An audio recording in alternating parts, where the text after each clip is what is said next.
Hey, what's going on, everybody? Welcome back. Happy Saturday. In this video, we are looking at the NBA slate. For tonight, we have 7 games starting at 8 o'clock today, so let's go ahead and get into it.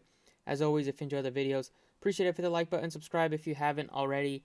Yesterday, some of the chalk was disappointing. Some of it did go off, but a lot of it was disappointing with Sengun, Valanciunas. Obviously, Graham went off. He was a great play, but overall, not a very good day. Hopefully, today goes better. Let's go ahead and get into it. Looking at the point guard picks, we have Murray at $10,800. He's coming off of a decent game last night. They did get the win against Utah, which was nice. But overall, he put up 53 fantasy points. Didn't get that many peripherals. Just 13 combined rebounds and assists. Did have 5 steals, which he's always good at. I love this matchup for him against Indiana. They play at a super fast-paced, should be high-scoring game. They're giving up like 113, 115 points per game recently. I'm going to go ahead and put in Murray as my favorite point guard option today. We have other options here with Garland and Fox and Curry are your only 3 guys, but also Halliburton above 9K. Out of that group, I don't mind getting Halliburton the most just because he's been playing great all year. Even since he's been traded to Indiana, he's been putting up solid scores.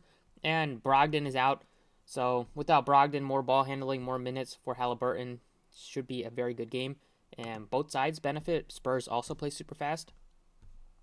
In the bottom end here, in the 7 and 8K range, Van Fleet is 8,000. He disappointed yesterday against the Phoenix Suns, but they did get the win, but he only put up 26 and a half. He's still playing big minutes as usual. You know, Nick Nurse plays the starters close to 40 minutes. Yesterday was the Gary Trent game. He had an awesome game shooting, but I don't mind Van Fleet, but in Denver on a back-to-back, don't think I'll prioritize him.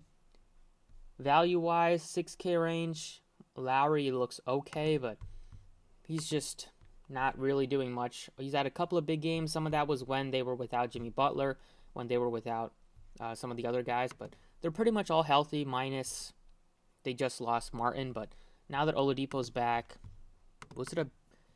I don't think he'll play today on a back-to-back. Maybe he does. He only played 18 minutes, but that's just another guy in the rotation if he is in.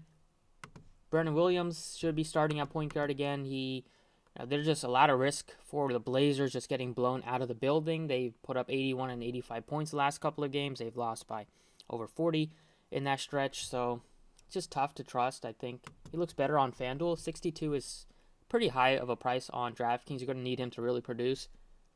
You do have some other good value here with like Raul Neto at $4,000. Porzingis should be resting today after he played yesterday, so he shouldn't be available on a back-to-back. That's going to open up some more options on the Washington side just to get you some value.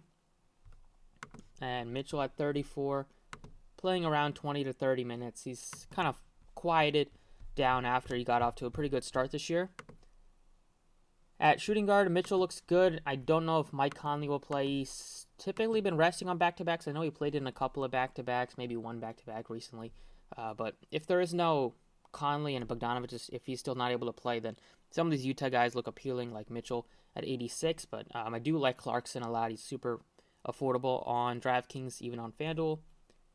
You have Poole, who's been playing great for the Warriors off the bench, playing starter-level minutes. He's been red hot with his 3. The shots been falling. Even with Curry and Clay and Wiggins in last game, he still had a great game. So long as the shots falling, he's going to be out there. 57 is still a decent price tag, and I'd rather play him than pay 7K for Klay Thompson. And Milwaukee does give up a lot of 3-point attempts and 3 points made, so it is a good spot for Poole to continue getting some open looks. For the value-wise here, at the position, same type of deal. We have Raul Neto at $4,000. Kispert's going to get some decent minutes here. You have Justin Holiday at 36, been playing good minutes for them. He's not like a great fantasy play. He hits some threes, gets you some defensive stats. It's basically his game. But go ahead and put in, like I mentioned, Jordan Clarkson at 47. He's just really affordable at the position. He's benefited in minutes. He's going to benefit if Bogdanovich is still out. And if they decide to rest Conley on a back-to-back, then he's going to get more minutes and probably get over 30. So really like Jordan Clarkson at 47. It's a great price tag. Over at small forward, Jimmy Butler is 85 going up against his former team in Minnesota. I know he has bad blood with them, and especially with like Cat. They've gone back and forth over the years, but 85 for Jimmy Butler. looks like a good price tag. He's not played as many minutes recently. He's not been great for fantasy recently. He's been in the 30s a lot, occasionally in the 40s.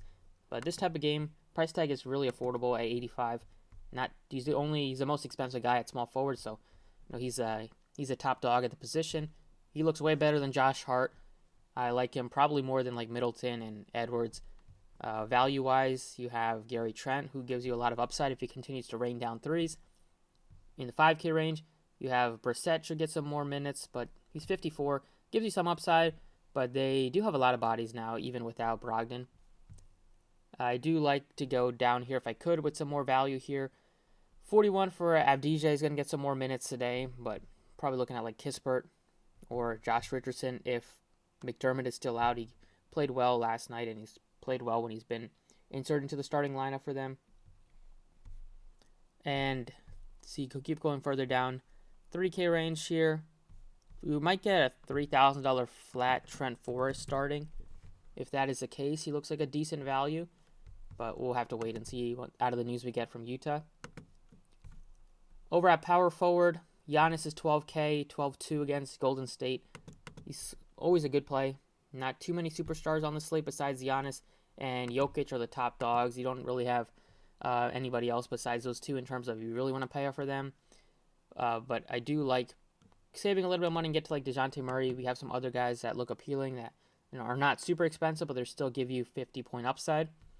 One guy at power forward is definitely Evan Mobley. Been putting up great games recently since he's been starting at center. Even last night, tough matchup against the Heat. He still put up 45 fantasy points, got you a double-double. And now it's a good matchup against the Bulls, against Vucevic. Not a great defender. Continues to get you a lot of rebounds since he's been starting at center without Jared Allen, and that should continue today and a lot of minutes for Mobley. Other options at power forward would potentially be Kyle Kuzma starting without Porzingis will benefit him in terms of just more usage out there, but you're not getting much of a discount on his price. We have Gordon is questionable. If he's out, then you're going to be looking at like Green should benefit. Both of the Greens should benefit from Denver. And that's basically the main pieces. You do have Thad Young here, but not been much of a factor since he's been acquired. Over at center, always a good option to get to Jokic if you wanted to. He's not always a must play, but he always gives you that 70, 75, even 90-point upside. Game did go into overtime, but he still had a monster game, even at the end of regulation. Against this team, going up against a pretty undersized front court, the team that starts like Birch and Persachua, Jokic should dominate on the glass. You do have some value at center that you could go to. 81 for Bam looks pretty appealing. Vooch at 82 looks good if assuming he's in. But the one guy without Porzingis should benefit is Gafford from the Wizards. At 37, should get more minutes at the position at center. And even if he plays like 22 to 25 minutes out of Gafford. He's been pretty productive on the season, point per minute wise. And the matchup is good against Portland, against Eubanks and Watford in that front court. So looks like one of the better value plays that we have right now. Another good value that we can plug in is Rui Hachimora, another Wizard. If you don't want to pay all the way up for like Kuzma, you can go with some of these guys. Gafford at 37. Hachimura has been playing great recently, especially shooting the ball. His 3-point percentage is over 50% on the season. Gets you some rebounds, and we've seen him get up to 26 minutes. Could get even more than that without Porzingis if he continues to make his shots. So definitely like Hachimura at 32. Just a great price tag. And then the last guy, go ahead and plug in, will be Donovan Mitchell. He's at a very good price tag, $8,600. It's a great matchup against the Kings, a team that plays fast. Mitchell should benefit if Conley's sitting on a back-to-back here, and still plays a lot of minutes without Bogdanovic. More shots, took over 20 shots for the first time in some games here. 23 shots does give you upside with assists, and that would definitely go up if there's no Conley. Doing a good job rebounding the ball this year in terms of just not getting you like 0 rebounds a game. So overall, leaves you with close to 6K left, 57, 50 for the last two spots. That's the first look on DraftKings. Let's talk about FanDuel. All right, on FanDuel here, point guard picks. You have DeJounte Murray is 10-8. only problem is that you have a lot of other guys way cheaper, like Curry is $1,500 cheaper. Fox is definitely behind Curry, but he's $1,700 cheaper, so he's not a must play. I also do like Haliburton a lot at only 83 compared to his 9K price tag on DraftKings. You have Mitchell, looks good as well, 81. 76 for Van Fleet, even though he disappointed yesterday. Definitely a bounce back candidate here. Brandon Williams looks better on FanDuel at 49. But I'm going to go ahead and put in Haliburton at 83, just without Brogdon, more usage, more assist, and he's been contributing in all aspects. Great matchup against San Antonio. I believe it has the highest total on the slate. Over at shooting guard, we have, once again, some of the cheap guys from Utah that we can talk about. Mitchell at a good price tag, 81. Butler's at a good price tag. We'll have to wait and see on some of these news out of Chicago. If Levine is out, then benefit Vooch and DeRozan. Edwards is still at a good price tag, 69. Jordan Poole looks better on DraftKings. And then you have Gary Trent, always a good play. Plug him in at probably small forward. You have a lot of other guys that look appealing at shooting guard. The value pick once again, it definitely can be Jordan Clarkson at $4,600, super affordable on both sides, will benefit. Without Bogdanovic, if there's no Conley, even if those guys are in, he's still at a good price tag at 46. Small forward, you do have Kuzma, he's up to 89, but I'll side with Jimmy Butler at this price tag against Minnesota. Only 8,000, super cheap. I like him more than Middleton, Scotty Barnes, Buddy Hield. We haven't seen Butler go for 50 in quite some time. He's definitely due for that, and maybe he gets up against this team. Then in the mid-range, I'm looking at Gary Trent as my favorite. You could look to Josh Hart, but it's always tough to trust some of these guys on Portland. And then you have Barton, if he does play, he's only 49. That would be a great value pick.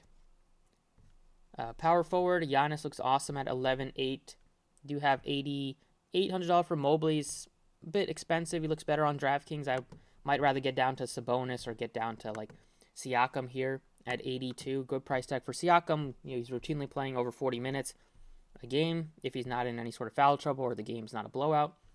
So definitely like Siakam. And then you could look to Eubanks, even though it's just going to be dependent on how the game goes for some of these minutes for like Eubanks and Josh Hart and Williams. He's probably a little bit safer in terms of minutes, but Eubanks could lose minutes to Greg Brown and Watford if they're not even within realm of getting back into the game. And then at center, Jokic looks awesome at 11.6. You have Cat at a good price tag, even though it's a tough matchup. But then, assuming that Vooch plays, he's $7,600. He's probable, so not too much concern there. And if there is no Levine, it's a good price tag on Vooch against a team that does play big, even without Allen. You're still getting a lot of minutes with Markkanen, Kevin Love, Mobley out there, all guys above 6'10". So probably see a lot of minutes from Vooch at a good price tag. You can also go to Rudy Gobert if you wanted to pivot at 75 against Sacramento. He should just dominate the glass. So probably one of those two guys in the 7K range if I'm not going to get up to Jokic. But that's about it for the video. Thank you for watching. As always, I'll post some updates on Twitter once we get news. Best of luck tonight, and I'll see you all next time.